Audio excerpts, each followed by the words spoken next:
Bonjour, bienvenue dans notre formation vidéo gratuite qui va vous aider à vous mettre en conformité avec le RGPD. Nous en sommes maintenant au troisième de nos 6 modules qui est dédié à l'audit des traitements et l'identification des actions à mener.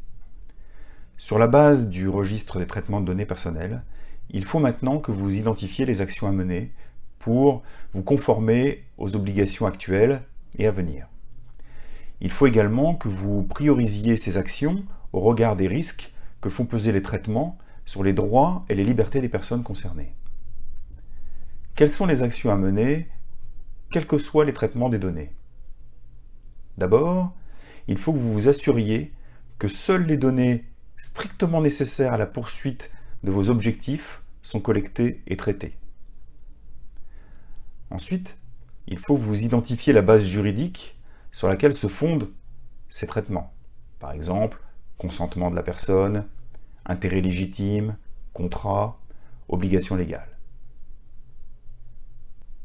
Ensuite, il faut que vous révisiez les mentions d'information afin qu'elles soient conformes aux exigences du règlement.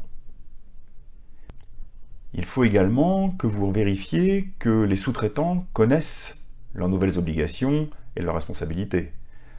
Assurez-vous de l'existence de clauses contractuelles rappelant les obligations du sous-traitant en matière de sécurité, de confidentialité et de protection des données personnelles qu'il traite. Prévoyez les modalités d'exercice des droits des personnes concernées.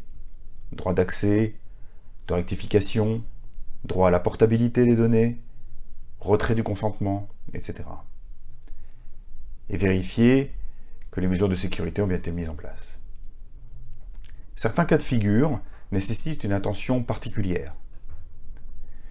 Si votre entreprise traite certains types de données dites sensibles, des données qui révèlent l'origine raciale ou ethnique, les opinions politiques, philosophiques ou religieuses, l'appartenance syndicale, des données relatives à la santé, à l'orientation sexuelle, des données génériques ou biométriques, des données d'infraction ou de condamnation pénale, des données concernant les mineurs. Il faut également faire très attention si les traitements de données personnelles concernent la surveillance systématique à grande échelle d'une zone accessible au public, par exemple, ou l'évaluation systématique et approfondie d'aspects personnels, y compris le profilage sur la base de laquelle vous prenez des décisions produisant des effets juridiques à l'égard de personnes physiques ou les affectant de manière significative.